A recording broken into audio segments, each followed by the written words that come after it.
compact car and climbed aboard. "It's so good to see you." She wanted to say his first name, but wasn't sure how she should address him in her excitement. He nodded. "Call me Trip. It's an old nickname." As if anticipating her next question, he shook his head and said with self-deprecating humor, "Odd name though it may seem, please don't ask where it comes from. Suffice it to say, I was a very young lad at the time. A boy, really. And somehow it just stuck." He tossed up his hand self-mockingly. "That's fine with me. This is so exciting. I really think it's cool we're getting out early like this." Her outburst of excitement made her suddenly self-conscious.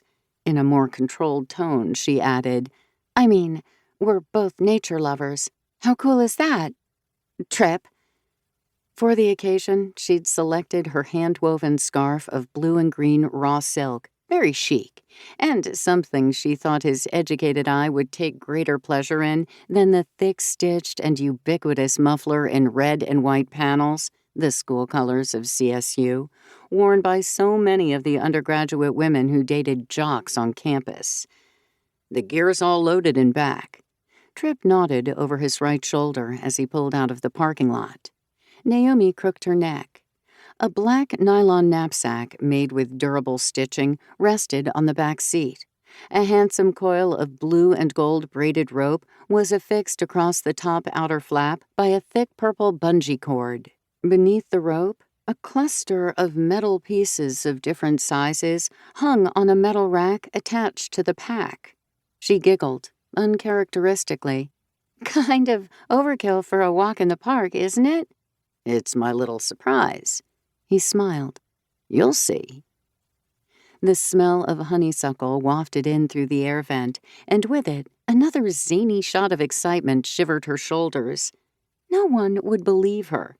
No one would believe that bookworm Naomi Winchester was out on a date with such a handsome and brilliant man. She tried not to stare at him, gazing instead out the window. Southern Indiana forests were dimpled and pocked with steep-sided ravines and high bluffs. The road rolled like a rumpled ribbon up, over, and down the newly budding hillsides. Through breaks in the forest, outcroppings of cream-colored limestone rock gleamed in the morning light. Naomi knew that limestone was porous, and under the sunlit landscape were vast underground caverns that tunneled through the hillsides for mile after mile. The whine of the car's motor rose higher as Tripp downshifted. They exited the highway, and soon were racing along a smaller paved road bordering a fallow field of brown soil on the driver's side and a line of tall oaks and hemlocks out Naomi's window. Old growth, she thought. Protected woods. 10 minutes later, he turned onto a well-graded dirt road. They passed a weathered wooden sign. Standish Bluffs National Forest was carved and painted white in large letters. Beneath it, Naomi read, "The Bluffs Overlook Trail, 7.4 miles ahead." "You aren't afraid of heights, are you?" he asked. The out-of-the-blueness of the question startled her. Truthfully, she didn't know if she was afraid or not. "Well, not really." "Good, then. There's an exposed layer of fossils, crinoids from the Devonian period, whole unbroken columns of this ancient life form that are easily visible in situ from an overhanging limestone cliff face. It's an undisturbed shelf, which is why I brought you here to see it. The level of detail is quite remarkable, and so is its state of preservation." "Okay," she said, trying to sound calm, mature. He ducked his chin and motioned with his head for her to look over his right shoulder again. "You see that purple and yellow webbing that's resting on the back shelf? That's for you. It's a safety harness." "Yes, I see it," she said.